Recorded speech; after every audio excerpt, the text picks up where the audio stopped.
Hai sahabat, kembali lagi di channel Resensi Institute. Penulis buku ini berlatar belakang peneliti dari dua institusi penelitian yang berbeda. Edward Astinal, peneliti senior di Australia National University di Canberra. Sementara Ward Badenset adalah peneliti senior di Hitler Leiden. Buku ini diterbitkan oleh Yayasan Pustaka Obor Indonesia, Jakarta 2019. Seperti judulnya yang mengesankan kerumitan. Buku ini diulas ke dalam 370 halaman inti dan tersebar ke dalam 4 bagian yang terdiri dari 10 bab pembahasan. Suatu kelurahan membentuk tim pemenangan untuk kandidat tertentu agar mendapat bantuan fresh money yang hendak digunakan untuk perbaikan jalan dan pembelian pupuk tani.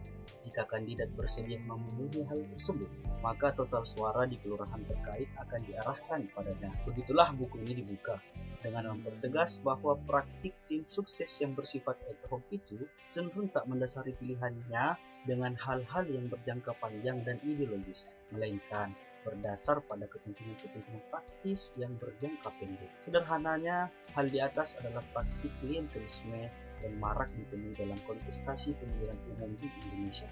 Penulis buku ini memaparkan hasil temuannya saat pemilihan umum legislatif pada 2014 silam, memperlihatkan sebuah praktik yang dikenal sebagai klientelisme politik. Esensi dari politik klientelistik adalah quid pro quo, sesuatu untuk sesuatu, atau resiprositas, pertukaran timbal balik antara individu atau antara kelompok dengan kandidat. Oleh bayar, praktik itu disebutnya sebagai politik perut. Para aktornya mencoba mengulik keuntungan material dari sistem politik yang ada. Pada tingkat ini, politik dijalankan atas dasar pragmatisme dengan jual beli bantuan, uang tunai, barang-barang material, dan keuntungan material lainnya hingga menjadi praktik politik di setiap pemimpin demokrasi. Akibatnya, selain mendidik masyarakat dengan paradigma materialisme, juga berdampak buruk pada program pemerintahan yang tidak transparan dan tidak tepat sasaran. Yang paling parahnya akan membibit koruptor-koruptor baru. Buku ini, khususnya dalam bab 2, berupaya mengkomparasi pendekatan politik formal dan informal untuk menemukan titik tolak awal mula politik patronasi dan klientelistik ini. Salah satu temuannya yakni adanya masalah kesenjangan antara pendekatan antropologis dan ilmu politik formal yang memengaruhi kesimpulan dari sebuah analisis. Untuk itulah dalam buku ini ditemukan 3 tradisi yang berbeda dan mendekati studi tentang politik klientelistik dengan sangat mencolok, yakni pertama kulturalis, kedua marketis, dan ketiga institusionalis. Sebab menurutnya pengamatan kedua penulis buku ini ada 4 hal yang menyebabkan praktik klientelisme bertumbuh subur dan mengakar kuat di Indonesia. 4 hal itu adalah: pertama, biasnya perbincangan politik formal dan cenderung menafikan jejaring informal. Kedua, ketiadaan akses sumber daya negara untuk partai politik. Tiga, sistem daftar terbuka dalam pemilihan legislatif yang mengakibatkan persaingan ganda. Dan keempat, ambang batas pencalonan kepala daerah yang menimbulkan mahar politik. Salah satu akibatnya di samping maraknya vote buying ini, yakni jabatan menteri sebagai pembantu presiden yang idealnya diisi oleh profesionalis, kini juga diisi oleh pimpinan partai politik. Hal ini membuktikan bahwa partai politik tak memiliki akses sama sekali kepada sumber daya negara dan memaksanya untuk masuk ke dalam sistem agar jaringan kuasa tetap berjalan dengan baik. Itulah bedanya sistem politik di Indonesia dan Argentina serta India.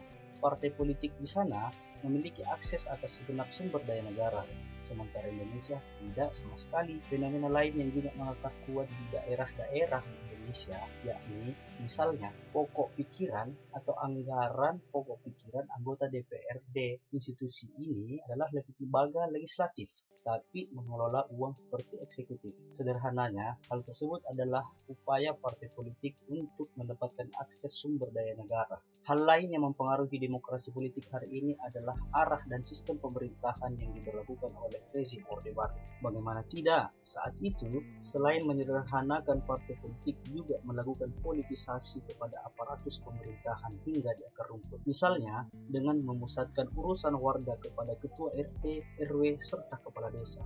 Akibat dari itu semua, negara dengan segala perangkat menjadi pusat penyaluran atau distribusi sumber daya publik.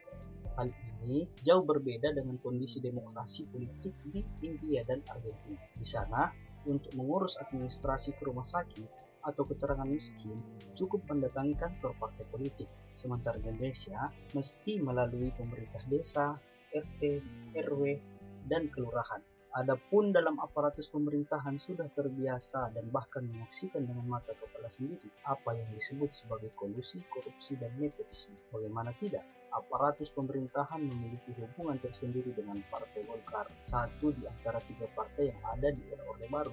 Singkatnya, perubahan sistem politik dengan terjadinya demokratisasi setelah 1998 pada dasarnya adalah sebuah transisi dari bentuk distribusi klientelisme yang terbatas ke distribusi klientelisme yang masif, sekaligus mensyaratkan ketokohan serta jejaring individu seorang politisi. Akibatnya, pertimbangan ideologis atas suatu partai tak lagi memiliki ruang khusus, melainkan berpusat pada patronase semata. Inilah segenap keharusan mengapa kita mesti mereformasi sistem elektoral Indonesia. Menurut kerangka dalam buku ini, ada dua pilihannya, memusatkan patronase pada negara saja, atau memusatkan patronase pada seluruh partai politik dengan cara memberinya akses kepada sumber daya publik. Sebab, jika tidak, patronase individu yang seperti saat ini berlaku akan terus mengabaikan transformasi ideologi dalam arena politik praktis dan secara perlahan merubah pandangan dunia masyarakat Indonesia menjadi materialisme murni.